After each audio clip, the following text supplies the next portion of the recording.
Hello and welcome to another week of daily devotions where this week we tackle tough questions of faith. This one is about who counts.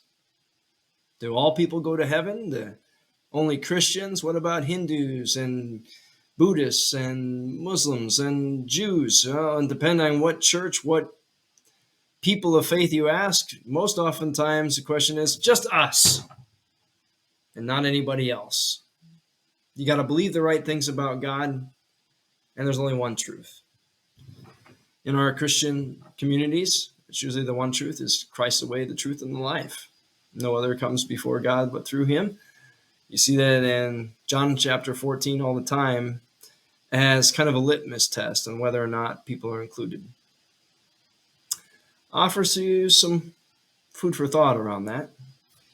First of all, when Jesus tells his disciples those very words in John's gospel, the disciples have no idea what he means. They say, we don't know the way. Just show us the Father, Lord, and that'll be enough, because apparently Jesus hasn't been enough.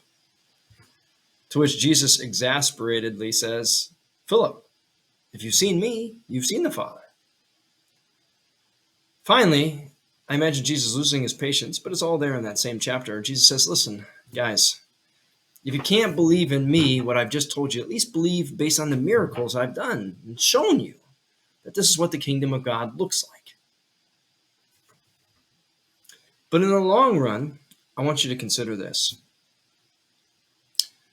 When Jesus first called those 12 disciples we talk about often, and then he called different women into the circle, and maybe at the same time, people of faith, the religious leaders, priests, deacons, all the people who serve God, were regulars in the community of faith in the synagogue and in the temple, said, this guy's no good. I mean, he's got a bunch of fishermen, tax collectors, prostitutes, town drunks. The reputations of some of these people, they never come to church. It's a ragtag, motley crew of people that don't make our lists. So Jesus' inner circle should have felt pretty amazing that Jesus was showing them their place in a beautiful way before God, even though others were not quite as happy.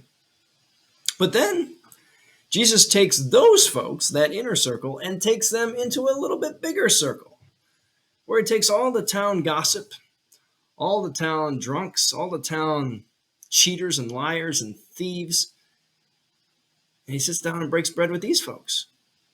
And the teachers of the law call his disciples, who they weren't really interested in being close to before, and said, hey, why does your teacher eat with these scumbags? The disciples said, we don't know. I mean, are you kidding me? Then Peter calls them to sit down with him. Every time people say, oh, these people don't matter, these people don't count, these people are outside the realm of God's kingdom, Christ pushes that goalpost further and further and further. Look at the Ethiopian eunuch in Acts chapter 8 who comes across Philip by the roadside, a man who wasn't allowed in the temple, a man who in every sense is asexual, and he's reading from Isaiah 56, and part of that text is, let no eunuch say I'm a dried up stump and I can't ever have children, I can't ever have a family, because I will give you a family bigger than you could ever imagine, not of DNA blood, but of faith, where you belong, where you have a name that will continue eternally, even though your earthly name and your family name has no shot at that. It's a vision of a kingdom of inclusion that doesn't go based on our standards of who can make the cut, who's good enough, holy enough, and pure enough.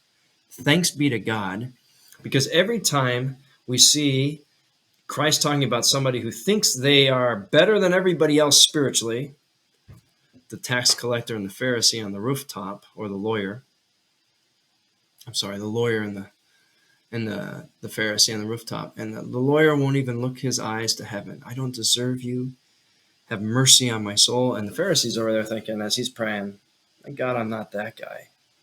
What a screw up. What a degenerate. What a spiritual mutt. That guy doesn't belong anywhere near the church or the synagogue or God. And I certainly don't want to be associated with him. We spend a lot of time drawing circles in the sand about who counts and who doesn't. And every time Christ's body is broken at the table, I want to say, hey, it wasn't just broken for some. It was broken for the world. Before we get on our spiritual high horses and think we know the spiritual depth of somebody else's soul and their weight in judgment before God, maybe we better pull back on the reins and say, whoa. God didn't appoint us judge, jury, and executioner.